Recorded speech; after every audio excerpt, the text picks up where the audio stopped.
후티 반군이 유럽으로 향하는 대한민국 수출품이 실려있는 선박을 납치했다는 충격적인 소식이 전해졌습니다. 이에 분노한 한국이 후티 반군에게 참교육을 하려는 순간 유럽 여러 국가에서 한국을 말리더니 대신 후티 반군을 제압하겠다고 나섰다고 합니다. 이는 피랍된 선박에 실린 한국산 제품이 그만큼 유럽에 없어선 안 될 물건이기 때문인데요. 한국보다 먼저 회수에 나설 정도로 유럽에서 의존하고 있는 한국산 제품이 무엇인지 지금부터 자세히 알아보도록 하겠습니다. 이스라엘 하마스 전쟁이 시작되자 하마스의 편을 든 후티 반군은 이스라엘과 협력하는 국가의 배를 납포하겠다고 협박했습니다. 이란으로부터 첨단 무기를 지원받아 운용하고 있는 후티 반군은 각종 재래식 무기는 물론이고 미사일까지 갖추고 있었기에 소총이나 RPG 로켓으로 무장한 소말리아 해적과는 비교도 안 되는 위협이었습니다. 그리고 그들은 실제로 자신의 말을 지켰는데요.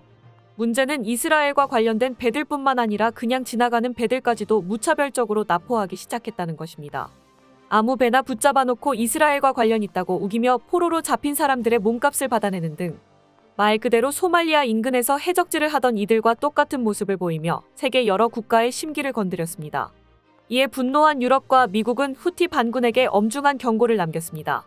하지만 후티 반군은 그들의 경고에 절대 물러서지 않겠다고 말하며 오히려 미군들도 제압하겠다는 호언장담을 한 것인데요. 후티 반군은 게릴라 전법을 앞세우며 미군이 제대로 대처하기도 전에 함선을 자국 기지로 끌고 가며 교전을 회피하고 있습니다. 실제로 이러한 게릴라 전법으로 인해 많은 수의 선박이 후티 반군에 의해 납포되자 세계 2위 해운업체인 덴마크의 머스크가 홍해 운항을 전면 중단하는 결정을 내렸습니다. 지난 15일 한 차례 홍해 운항을 중단한 적이 있었던 머스크는 손해가 커지는 것을 막기 위해 다시 운항을 재개했었는데요. 그러나 후티 반군이 이 기회를 놓치지 않고 머스크 소속 선박을 여러 차례 납포하는 행보를 보이자 더 이상 홍해 루트에 집착하지 않고 희망봉을 통해 아프리카 쪽 루트로 물류 유통을 하겠다고 나선 것입니다. 홍해를 이용하는 것에 비해 훨씬 더 많은 시간과 돈이 들어가는 희망봉 루트를 선택한 것은 납포로 인한 위험 부담보다는 우회 비용을 감수하는 것이 더 낫다는 판단이 섰기 때문이죠. 문제는 이로 인해 유럽으로 들어오는 물류 공급량이 급감하게 되었다는 것입니다. 중국과 동남아시아 등 주요 원료를 홍해 루트를 통해 수입하는 유럽은 이로 인해 제때 원료를 받지 못하게 되어 원자재 값이 상승하는 악재를 맞이하게 되었죠. 우크라이나 러시아 전쟁으로 인해 경제가 흔들리는 상황에서 최대한 자국자재를 활용하거나 대서양 루트를 통해 받은 원자재를 이용해 물가를 안정하려고 노력했지만 유럽 입장에서는 또 다른 악재를 만나게 된 것입니다. 덴마크의 머스크뿐만 아니라 세계 5위 해운사인 독일 하파그로이드도 홍해 운항을 중단하고 글로벌 3대 해운동맹 중 하나인 디 얼라이언스도 수에즈 운하 통과를 하지 않겠다고 밝히며 빨간불이 울렸습니다. 다른 주요 해운사들도 계속해서 홍해 운행에 대해 심각한 우려의 목소리를 높이면서 유럽 전체에 큰 위기가 닥친 것이죠. 그런데 이런 흐름 속에서 충격적인 소식 하나가 유럽에 전해졌는데요. 바로 유럽으로 들어올 예정이었던 한국산 강철 코일 4만 톤이 해적 손에 의해 들어갔다는 것입니다.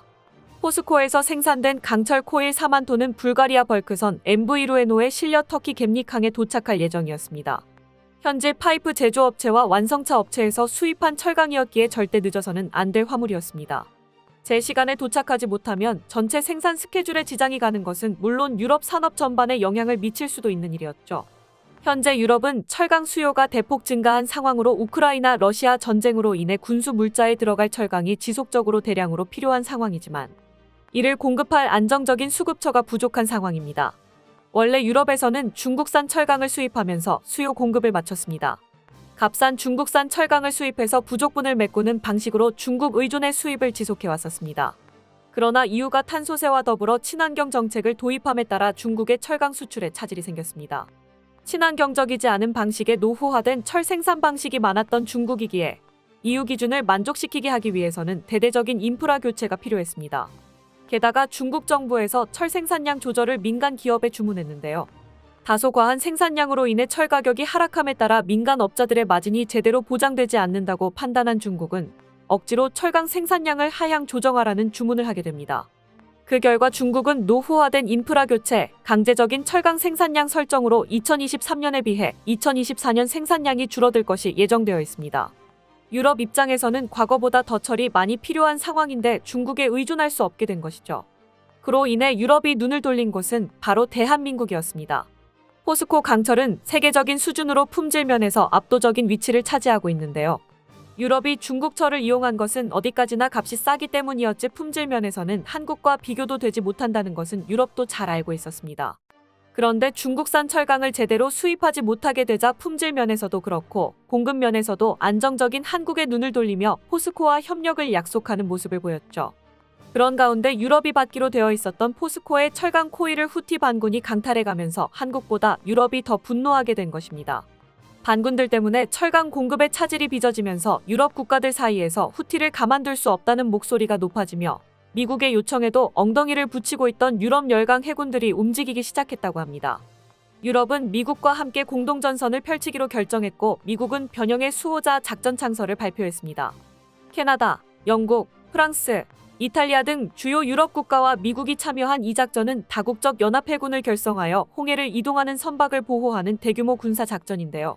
선박들을 보호하는 차원에서 끝나는 것이 아니라 군함을 우선 배치해 후티 반군의 미사일과 드론 공격으로부터 선박 이동 경로를 포괄적으로 보호하는 우산의 역할을 하는 것이 작전의 중요 임무라는 사실이 밝혀졌습니다. 현재 미국 구축함 3척, 프랑스 군함 1척이 홍해 남부 해역에 배치되어 있는 가운데 영국 국방부 역시 자군 해군 구축함 다이아몬드 호를 파견하겠다고 밝히며 홍해 인근 주역으로 서방 해군이 집결하고 있습니다. 로이드 오스틴 미 국방장관은 세계 여러 국방장관들이 모여있는 자리에서 홍해 인근의 유통망 보호가 중요한 일임을 다시 한번 상기하는 것은 물론 군사작전을 위해 무모할 정도로 과격한 행동을 할 수 있다고 말하며 해적 박멸을 위해 적극적인 모습을 보이겠다고 선언했는데요. 최근 언론 보도에 따르면 미국은 한국군에도 도움을 요청해 청해부대가 번영의 수호자 작전에 참가하길 희망했다고 합니다. 아덴만 작전에서 훌륭한 성과를 거둔 한국 청해부대의 존재가 꼭 필요하다는 요청이었죠. 한국 역시 청해부대 투입에 대해 검토했다고 하면서 긍정적인 반응을 보였다고 하는데요. 그런데 미국과 달리 유럽에서는 오히려 한국군의 참여를 만류하고 나섰다고 합니다. 서방의 문재인이 자신들이 책임지고 사태를 수습하겠다는 입장이었다고 하죠. 그런데 왜 유럽에서 한국군의 개입을 만류했을까요? 우크라이나 러시아 사태로 인해 군사 운용하는 데 있어 부담스러운 유럽이 한국의 도움을 받는 것을 거부한 것은 정치적인 요인 때문입니다. 많은 분들이 알고 있듯이 현재 우크라이나 러시아 전쟁은 한국의 포탄 덕분에 수행 가능한 상태입니다. 미국과 서유럽에서 물자를 보내주고 있지만 한계에 부딪혔고 이를 극복하기 위해 미국은 한국의 포탄을 수입해 우크라이나에 보내주고 있죠. 러시아와 경제적, 정치적 관계를 유지하고 있던 한국 입장에서 러시아를 자극하지 않기 위해 우회 수출이라는 방법을 택한 것입니다. 유럽 국가는 이를 잘 알고 있었기에 한국에 감사 인사를 보냈는데요. 줄리안 스미스주 나토 미국 대사는 나토 회원국들은 한국 정부의 지원에 대해 매우 감사하고 있다는 의사를 내비쳤습니다. 비단 폴란드 무기 수출 부분이 아니라 더 넓은 범위에서 한국이 유럽을 크게 도와주고 있다는 것을 시사한 것입니다. 러시아가 북한 무기를 수입한 것처럼 서유럽은 한국 무기를 수입해 우크라이나 러시아 전쟁을 대비하고 있다는 사실을 상기하며 줄리안 스미스 미국 대사는 한국이 나토에게 중요한 회원국이기에 이를 배려하는 자세를 보여야 한다고 강조했습니다. 나토의 발언에 중국이 자극을 받아 한국, 나토 동맹 강화는 장기적으로 좋지 않은 일이라고 말한 것처럼 한국과 유럽은 10년 전에 비해 가장 가까운 사이가 되었습니다. 유럽은 이러한 한국의 지정학적 위치를 잘 알고 있기에 후티 반군 제압에도 직접적으로 나서지 않기를 바란 것입니다. 간접적인 지원으로도 충분하다는 것을 상기하면서 한국이 발을 빼지 않게끔 배려한 것이죠. 미국 주도의 후티 반군 제압 작전에 만약 한국이 주도적으로 참여하면 미국, 유럽, 한국의 공고한 연합을 불편해하는 중국, 러시아가 한국을 압박할 수 있다는 계산이 머릿속에 들어간 것입니다. 그렇게 되면 지금까지 간접적으로 받던 포탄이나 무기는 물론 군사 경제적으로 협력하는 현 상태가 깨질 수도 있다고 보고 한국 대신 유럽이 나서서 후티 문제를 해결하겠다고 한 것이죠. 또 다른 이유는 점점 높아지고 있는 한국 철강에 대한 의존도 때문입니다. 한국 철강 제품이 세계에서도 높은 품질로 인정받으며 한국은 세계 철강 시장에서 중요한 위치를 차지하게 되었습니다. 50년 전만 하더라도 한국은 철강에 철조차 꺼내지 못했던 국가였습니다. 허허벌판에 제철소 하나 제대로 된 건물이 없었던 나라였죠. 그러나 포스코는 맨 땅에 헤딩하면서 제철소를 세워냈고 그 결과 영일만의 기적이라 불리는 한국 철강 신화가 시작되었습니다. 단일 제철소로는 세계 최대 규모인 광양제철소를 1987년 완공하는 것은 물론 1994년 국내 기업 최초로 뉴욕 증시에 포스코가 상장하면서 포스코는 글로벌 기업으로 거듭나게 되었습니다.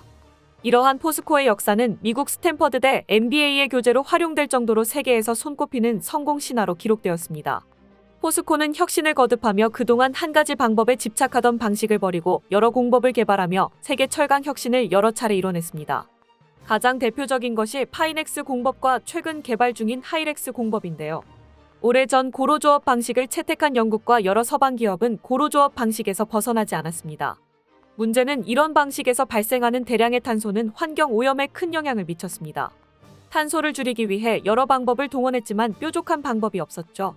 그런데 한국 포스코에서 파이넥스 공법을 도입해 탄소를 절감하는 데 성공한 것입니다. 석탄 사용량이 줄어든 데다가 탄소 사용에 대한 부담까지 줄어들게 되었고, 이보다 발전한 완전 친환경 방식인 하이렉스 공법도 개발 중에 있기에 포스코는 여러 철강 기업의 귀감이 되는 글로벌 기업으로서 혁신을 거듭하고 있습니다. 유럽 철강 회사가 선도적 위치를 차지했을 때 아무도 그 위치를 빼앗을 수 없다고 평가했지만 포스코는 묵묵히 기술 개발에 헌신하며 철강에 올인했는데요. 그 결과 포스코는 세계에서 가장 경쟁력 있는 철강사 1위 자리를 13년 연속 차지하면서 압도적인 품질과 경쟁력을 자랑했죠. 반면 유럽 철강 회사는 기술 개발에 뒤처지는 것은 물론 변화의 둔한 모습을 보이며 차례차례 쇠락해 간 결과 현재 유럽 대부분의 제조기업들은 중국이나 한국산 철강 수입에 의존하는 모습을 보여주고 있습니다.